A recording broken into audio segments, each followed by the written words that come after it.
Prehajamo na prvo točko dnevnega reda, vprašanja in pobude. Na zastavljena vprašanja samostojnega svetnika SD Ceneta Lapa bo odgovoril Marjan Semprimožnik. Svetniške skupine NSI Bojane Pančur bo odgovorila dr. Marija Tadeja Ježek in svetniške skupine Lista Mateja Slaparja Miroslava Bidra bo odgovoril Sandi Borec. Besedo predajam Cenetu Lapu. Cene, izvoli. Ja, hvala za besedo in pa lep pozdrav vsem skupaj. A se v redu slišite? To se pravi, moje vprašanje se glasi glede koaksialnega kabelskega omrežja, ki so ga pred leti zgradili na stroške občanov. Zdaj, to omrežje je super služilo, potem pa je prišlo do nadgradnje in sicer na optična omrežja in me pa zanimajo stvari. Glede na to, da to omrežje ni več vzdrževano, ko pride do kakšnega udarja strela ali pa kaj podobnega, potem se to več ne vzpostavi in me zanima, ali so kakšni občani ostali brez televizije in pa interneta, ker še niso imeli možnosti priključitve na optično omrežje.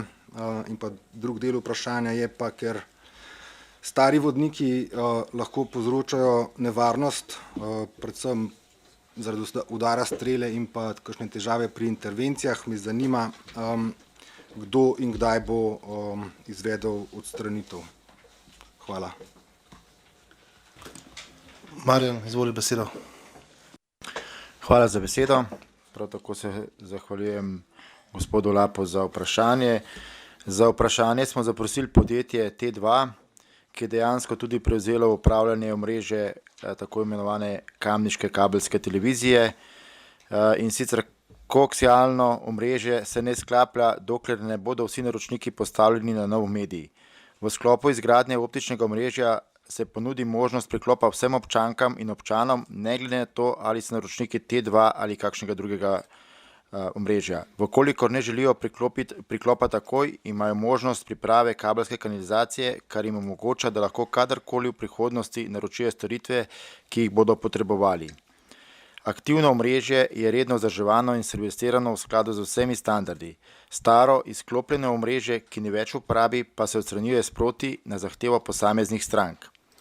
Podjetje T2 sproti odstranjuje zračno koaksialno omrežje, ki ni več v funkciji, na zahtevo lastnikov nepremičnin.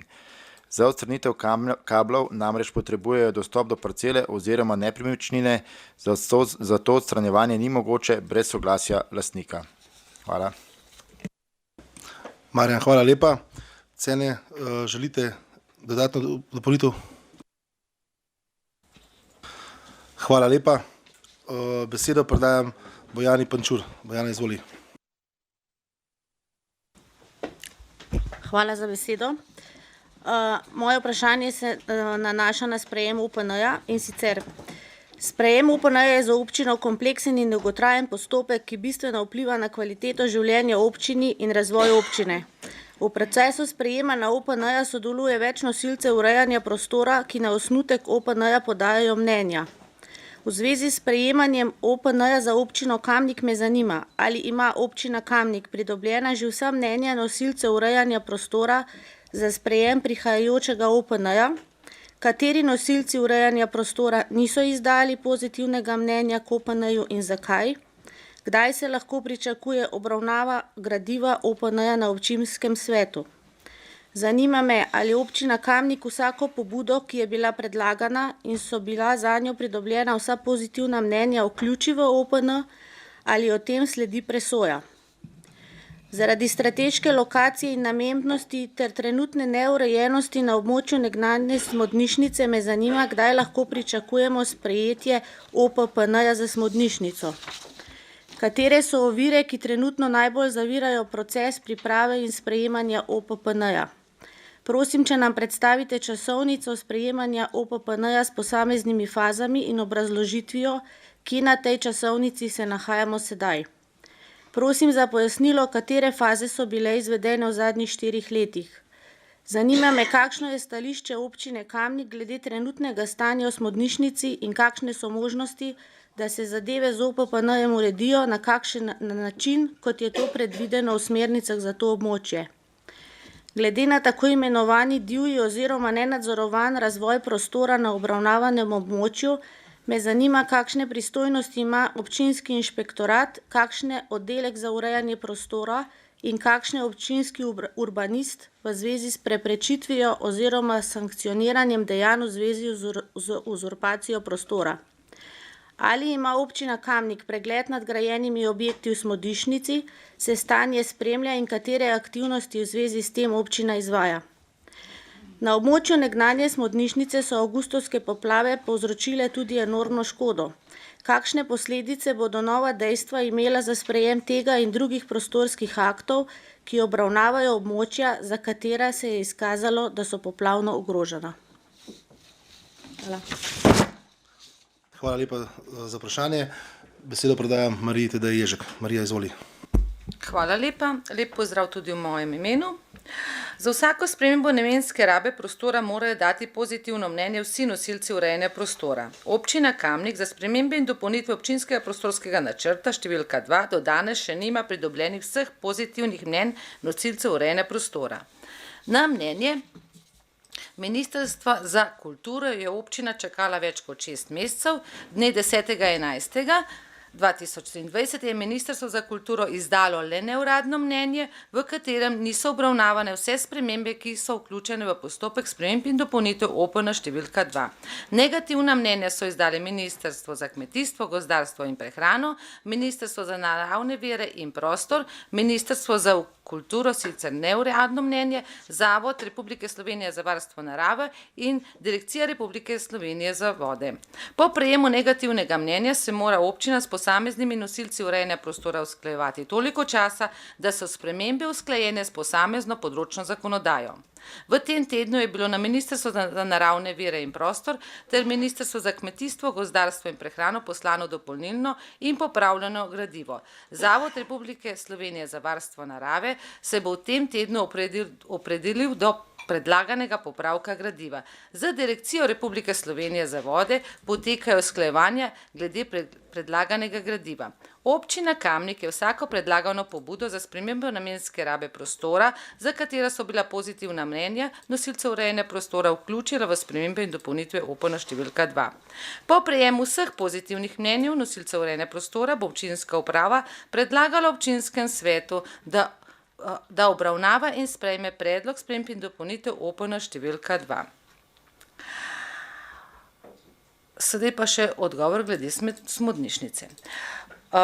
Občinski podrobni prostorski načrt Smodnišnice obsega 61,6 hektarov. Pri sami izdelavi prostorskega akta so se pokazali številni investicijski interesi, ki niso v skladu s strateškimi usmeritvami OPN-ja. Nadzor nad gradnjo nedovoljnih objektov opravlja Inšpektorat Republike Slovenije za naravne vire in prostor pri Ministrstvu za naravne vire in prostor. Za predmetni akt so bile izdelane in potrjene strokovne podlage. Izdelana je bila hidrološko-hidravlična študija, geotehnično in hidrološko poročilo, analitični del konzervatorskega načrta, predhodne ocene onesnaženosti tal in mobilni načrt.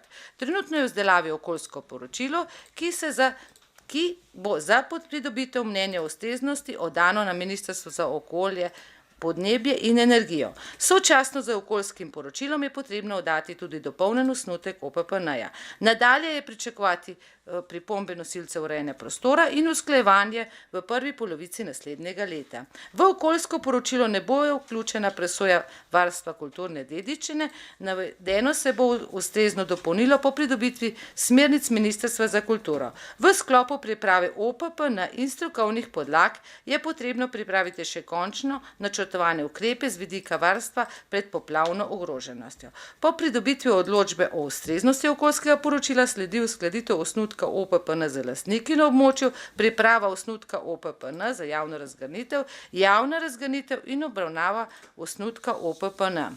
Priprava predloga OPPN, uskladitev predloga za nosilce urejanja prostora, javna razgrnitev predloga OPPN, potrditev predlog in sprejem OPPN-ja. OPPN Smodnišnice je v Direkciji Republike Slovenije za vode, ki je nosilec urejanja prostora po zakonu o vodah, že pridobilo pozitivno mnenje. Glede na avgustovske poplave lahko potrdimo, da bi elementi, ki so bili predvideni v OPPN, preprečili poplavno območje. Predviden je namreč tako nasip na severnem delu, kjer je prišlo do zatekanja, kot tudi nasip na območju Starega Zudu proti reki Kamniški Bistrici, po katerem bi tekla kolesarska steza. Prostorski akt je torej že poznal poplavno ogroženost območja in zato so bili predvideni ukrepi, ki bodo spadali v sklop komunalne ureditve OPPN in so tudi predmet programa opremljanja. Avgustovske poplave so v veliki meri potrdile izdelane karte poplavne nevarnosti, zato občina bo s tem le nadaljevala številni ukrepi, ki jih je izvajala že do sedaj in jih skupaj z državo pospešeno usklajuje. Doslej izvedeni ukrepi so povezani z izboljšanjem poplavne varnosti območja Titan in Supernova, kjer se je ob teh poplavah izkazalo kot izredno pomembno. Občina je že pred poplavami pričela s projektom sanacije nasipa ob reki Kamniški Bistrici na območju Šmarca, etapa 1 in 2, vendar je dogodek prehitril sanacijo. Sanacija nasipov se deloma je že izvedla skladno s temi načrti. V procesu je tudi projekt izboljšane poplavne varnosti na območju Šmartno-Tuhinju. Vsi navedeni ukrepi in številni dodani bodo tudi del ukrepov, ki bodo skupaj z državo se izvajali na drugih območjih Bistričica, Krivčeva, Žaga. Občina vodi postopke prostorskih aktov v skladu z veljavnimi predpisi in usmeritvami državnih organov ter bo nadaljevala postopke sprejema OPPN v skladu s predlogom zakona o obnovi in razvoju, ki bo predvidoma obravnavan v državnem zboru v prvem tednu decembra. Hvala lepa. Hvala lepa, Marija. Bojana Pančur, želite dodatna vprašanja?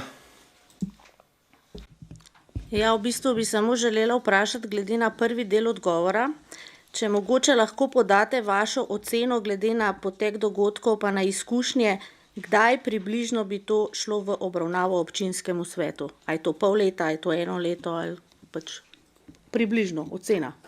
Hvala. Hvala lepa, Bojana. Marija, bi prosil za odgovor. A sprašujete za OPN? Ja, za OPN. V skladu z veljavno zakonodajo je rok za oddajo mnenj 30 dni. Ne? V odgovoru je jasno napisano, da smo Ministrstvo za kulturo čakali 6 mesecev, kljub urgencam 2-krat tedensko. Še vedno jih nimamo. Tako da v bistvu bi bilo zelo, je lahko samo ocena v bistvu osebna moja, kdaj bi to bilo. V bistvu z drugimi smo zelo nekako uskladili tele predloge, ne? Ampak rok je pa zelo težko napovedati. Ne? Ker v bistvu, če se v bistvu državni nosilci urejanja prostora ne držijo rokov, potem tudi je v bistvu težko terminsko napovedati. Pričakovali smo v bistvu, da bomo že v tem letu nekako prišli na občinski svet, vendar glede na to, da še od kulture teh v bistvu mnenja nimamo, je pač zelo težko napovedati. Ampak sigurno to ne bo 1 leto. Ne? Hvala lepa. Besedo predajam Miroslavu Bidru. Miroslav, izvoli.